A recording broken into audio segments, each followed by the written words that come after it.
Bismillahirrahmanirrahim. Assalamualaikum warahmatullahi wabarakatuh.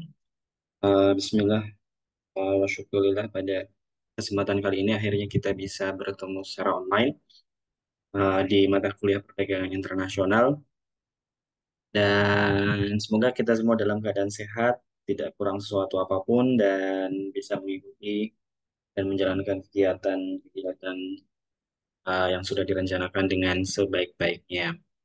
Di kesempatan kali ini kita akan mengawali ya dan membahas mengenai mata kuliah perdagangan internasional yang materinya atau PPT-nya sudah di-share beberapa waktu yang lalu. Dan di kesempatan kali ini saya ingin memberikan pengantar atau macam landasan ya untuk membahas mengenai perdagangan internasional lebih jauh lagi. Dan di PPT atau di kesempatan kali ini juga saya tambahkan beberapa informasi yang mungkin belum ada di PPT-PPT yang belum ada di PPT yang kemarin di-share.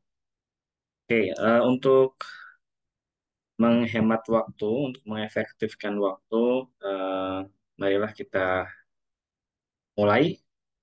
Jadi ini adalah bagian pengantar yang mengawali mata kuliah kita dan kita lihat di slide selanjutnya.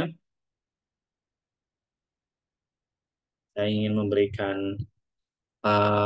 gambaran umum ya, gambaran umum mengenai mata kuliah perdagangan internasional atau perdagangan internasional secara umum. Kalau kita ingin membahas perdagangan internasional, kita bisa mengawalinya dari pertanyaan-pertanyaan semacam ini ya. Jadi di dunia itu ada banyak negara dan pertanyaan yang sering muncul adalah kenapa suatu negara disebut negara kaya? Kenapa negara A disebut lebih kaya dari B? Kenapa negara B disebut negara miskin atau negara tertinggal dan seterusnya. Dan pertanyaan-pertanyaan itu mungkin biasa kita dengar, tapi mungkin kita tidak tahu pasti dasarnya apa. Nah, inilah yang kita bahas di perdagangan internasional, atau paling tidak inilah yang menjadi teori ya, teori dari perdagangan internasional dan sebenarnya perekonomian internasional pun berawal dari teori-teori yang sama ya. Nah, untuk menjawab pertanyaan tadi, itu ada dua cara ya, ada dua cara untuk mendekatinya atau memahaminya.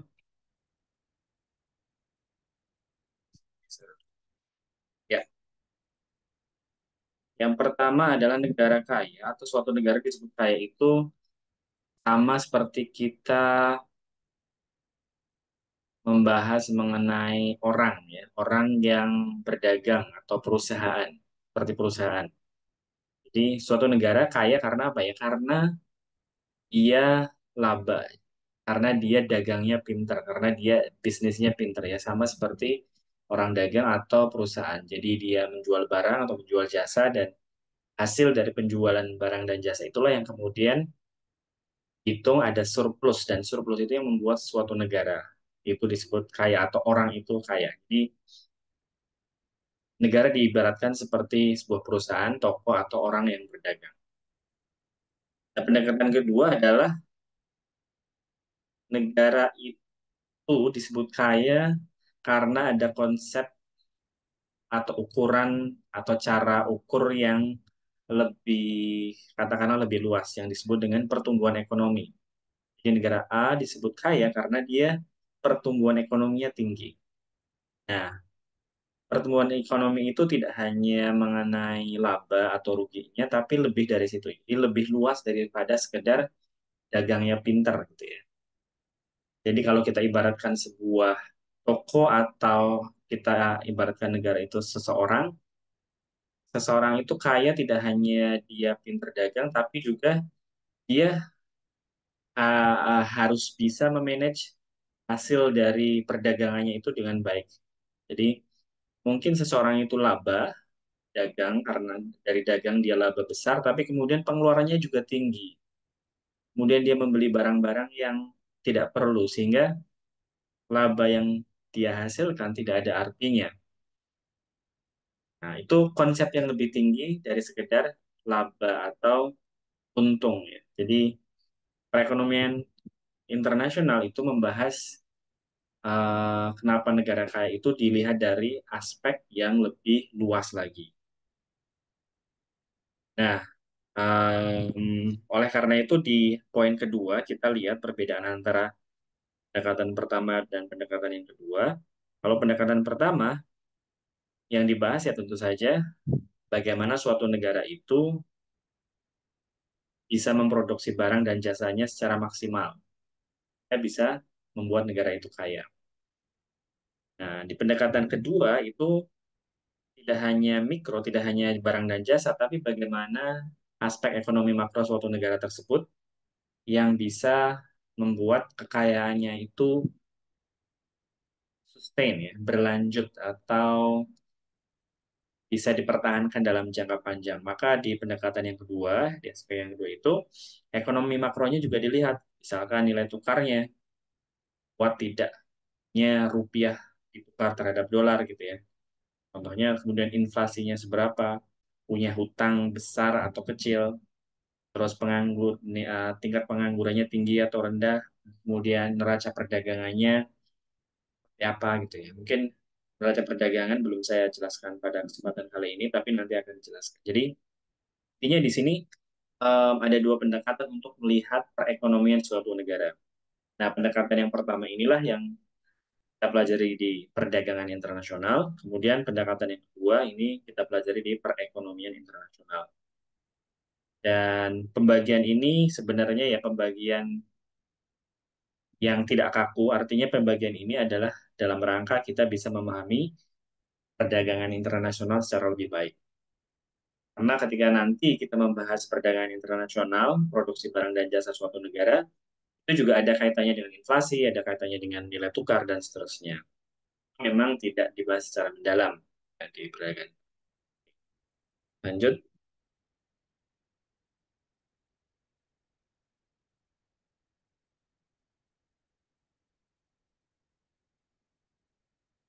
Nah, apa yang akan kita bahas di perdagangan internasional ini ada 5 aspek. Nanti akan kita pelajari dan kita akan sampai ke sana. Jangan khawatir. Oke, kita masuk ke definisinya. Tadi kurang lebih sudah dijelaskan mengenai definisi perdagangan internasional. Jadi fokus ke pertukaran barang dan jasa dengan negara asing. Sementara perekonomian internasional itu tidak hanya aspek mikro, tapi fokusnya adalah makro ya. Tadi sudah dijelaskan. Nah, ada aspek juga yang penting ketika kita membahas perdagangan internasional, yaitu 3 jenis perdagangan, ada offshoring, outsourcing, dan e-commerce. Um, jadi kalau perdagangan ini 3 jenis perdagangan modern ya. Sebelum kita membahas perdagangan modern, kita bahas perdagangan klasiknya atau dalam tanda kutip perdagangan kunonya itu seperti apa gitu ya. Agar kita bisa paham lebih jauh perdagangan modern itu, kita harus paham juga perdagangan yang klasik, yang kuno, yang zaman dulu itu seperti apa. Ya, jadi perdagangan yang klasik, yang kuno atau yang zaman dulu biasa dilakukan yaitu ya perdagangan ekspor impor ya seperti negara A membawa barang ke negara B dan dijual di sana gitu ya. Jadi kalau kita belajar sejarah Rasul misalkan Nabi menjadi pedagang dari melakukan perjalanan dari Mekah ke Yaman atau ke daerah lain di Jazirah Arab. Nah, itulah seperti itu. Jadi dia tradisional gitu ya. Barang dibawa dan dijual di sana atau pas pulangnya kemudian kita para kafilah ini, para kafilah dagang ini kembali dengan membawa barang dagangan di negara tersebut dibawa kembali ke negara sendiri seperti itu. Jadi ekspor impor ya, itu yang tradisional yang umum. Nah, ekspor impor ini nantinya akan ada hambatan kesulitan, ya, hambatan kesulitannya kemudian yang membuat perdagangan internasional tidak hanya dilakukan dengan ekspor impor, tapi dengan eh, tiga tiga cara ini. Em, Kenapa ekspor impor berkembang atau kenapa ekspor impor bukan jadi satu-satunya ya? Karena ada hambatan. Hambatannya seperti apa? Misalkan contoh yang paling gampang ya ada cuaca buruk misalkan, maka kapal yang membawa barang impor atau ekspor akan berhenti atau akan ditunda perjalanannya sehingga membuat supply tersendat. Contoh yang lain kalau misalkan ada perang, entah perang di Ukraina, entah di Rusia atau di Israel Palestina gitu, itu pasti nanti akan ada pengaruhnya ke proses ekspor dan impor. Nah, ini kadang efeknya adalah barang impor atau barang ekspor jadi lebih mahal. Dan ini salah satu kendala ekspor dan impor sehingga kemudian banyak produsen-produsen di dunia tidak tidak menyandarkan perdagangannya pada ekspor dan impor saja.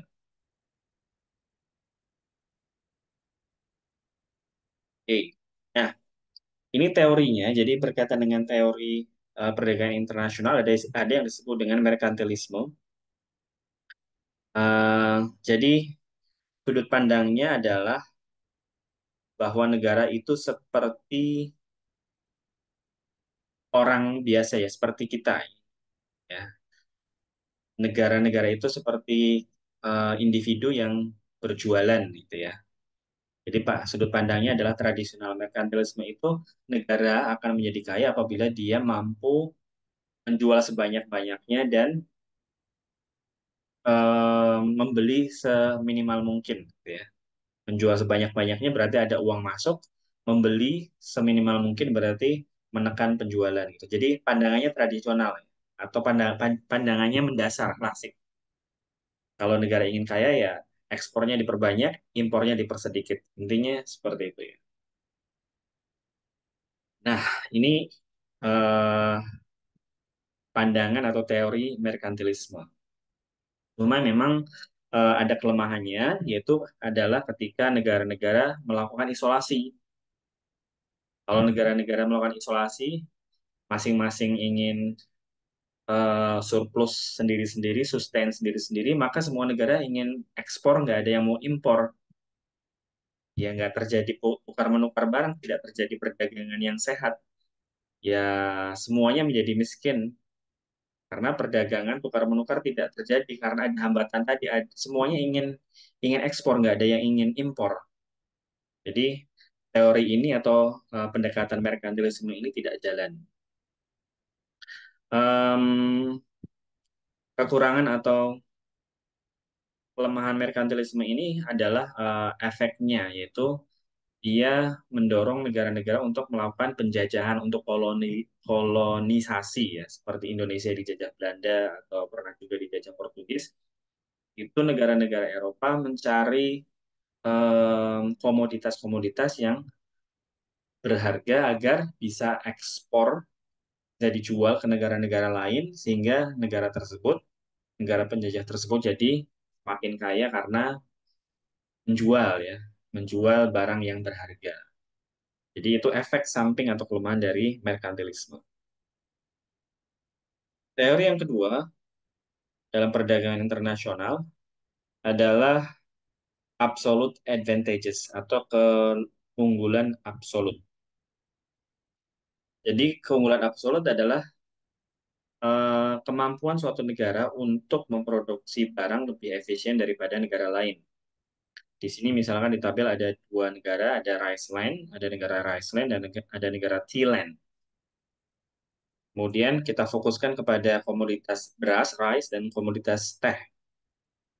Kemampuan negara-negara tersebut dalam memproduksi beras dan teh ini berbeda. Nah, angka 1, 5, 6, dan 3 ini adalah angka sumber daya yang harus dikeluarkan oleh negara-negara ini untuk membuat satu unit rice, ya, untuk memproduksi satu unit beras dan 1 unit teh. Jadi semakin kecil sumber daya yang dikeluarkan, berarti produksi negara tersebut semakin efektif dan efisien, artinya dia mempunyai keunggulan absolut yang tinggi dibanding negara yang lain. Nah, dari sini bisa kita lihat Riceland ini punya keunggulan absolut dalam memproduksi rice atau beras. Kenapa? Karena untuk memproduksi 1 unit beras, Riceland hanya butuh sumber daya 1, sementara Thailand harus mengeluarkan sumber daya sebesar 6 unit. Jadi Riceland lebih unggul. Dan untuk komoditas teh, Thailand itu hanya mengeluarkan 1 unit sumber daya hanya mengeluarkan 3 unit sumber daya untuk memproduksi 1 unit teh, sementara Riceland harus mengeluarkan 5 unit sumber daya. Artinya Thailand lebih unggul, lebih efisien, dan lebih efektif. Nah, dari sini terlihat bahwa masing-masing negara punya keunggulan absolut. Keunggulan absolut. Nah, dengan pemahaman mengenai keunggulan absolut ini, maka negara-negara bisa berfokus kepada apa yang mereka bisa buat sendiri. Jadi akan terjadi perdagangan karena ternyata negara-negara lain itu mampu memproduksi barang atau jasa dengan lebih murah sehingga ya sudah kita beli saja ke negara tersebut. Maka terjadilah perdagangan internasional. Oke. Pandangan yang kedua, teori yang kedua, perdagangan internasional muncul karena ada yang disebut comparative advantages, unggulan komparatif. Kita lihat. Kita lihat di tabel, yaitu keunggulan komparatif adalah ketidakmampuan suatu negara untuk memproduksi suatu barang, tetapi eh, ke saya ulangi ya. Jadi em, kita lihat di tabel saja ya. Kita lihat di komoditas,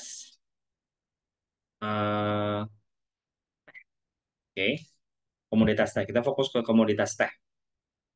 Caranya Riceland dan Tealand. Oke, keunggulan absolut em, Riceland adalah di rice dan tea. Oke, di teh itu Riceland hanya butuh 2 unit sumber daya untuk memproduksi 1 unit teh. Sementara Thailand harus mengeluarkan 3 unit sumber daya untuk memproduksi 1 unit teh. Artinya Riceland lebih efektif. Tetapi dalam kasus ini, Thailand, kita fokus ke Thailand, tapi dalam kasus ini, kemampuan produksi teh Thailand itu lebih baik dari kemampuan produksinya dia dalam memproduksi rice atau beras. Saya ulangi, kemampuan Thailand untuk memproduksi teh atau tea itu lebih baik daripada kemampuannya memproduksi beras. Oke. Jadi Thailand untuk memproduksi beras dia membutuhkan 6, cukup banyak. Tetapi untuk memproduksi teh dia hanya membutuhkan 3 ya, setengahnya dari yang dibutuhkan untuk beras. Artinya Thailand punya comparative advantages, keunggulan komparatif dalam memproduksi teh.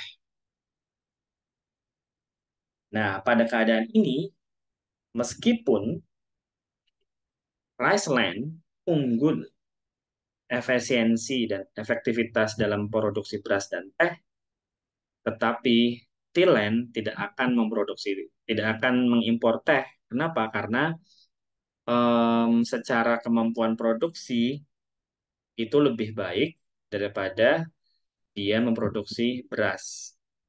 Maka daripada memproduksi beras yang boros sumber daya, maka Thailand akhirnya memutuskan memproduksi teh.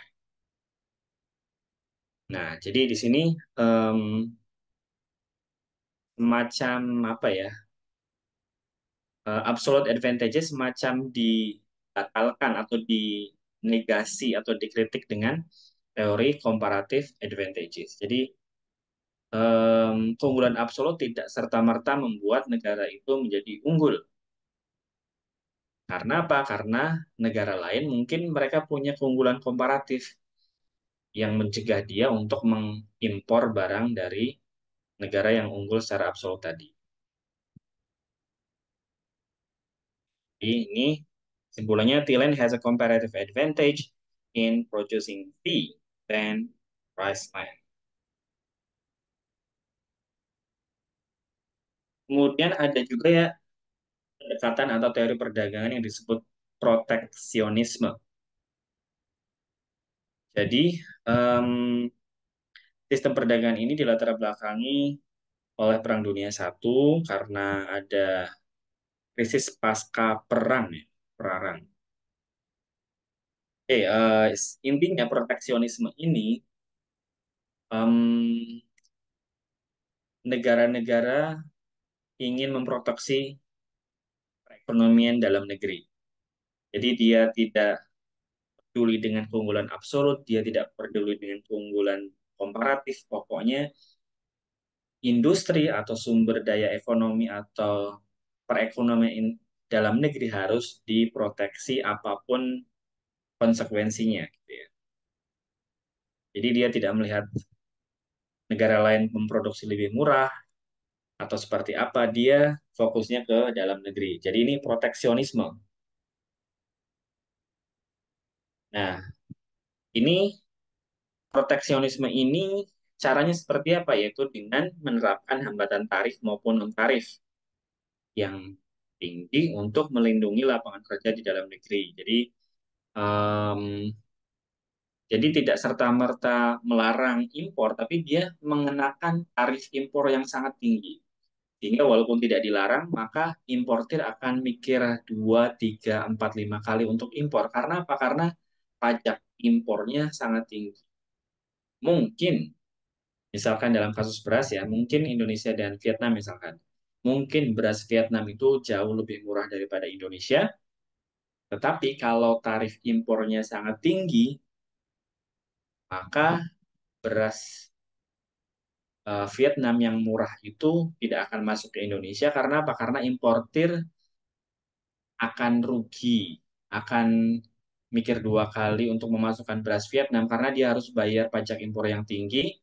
Nanti ketika dijual di dalam negeri, harganya tidak akan bersaing dengan beras dalam negeri. Nah, dengan cara tak tingginya tarif impor inilah, maka beras atau produksi beras di dalam negeri akan terlindungi. Oke, em, saya kira untuk kesempatan kali ini kita cukupkan. Saya kira dengan empat pendekatan atau teori mengenai perdagangan internasional ini cukup apabila dipahami dengan baik akan bisa dipakai untuk membahas atau kita em, menganalisis tema-tema perdagangan internasional internasional yang lain di kesempatan berikutnya. Baik, sekian. Terima kasih. Assalamualaikum warahmatullahi wabarakatuh.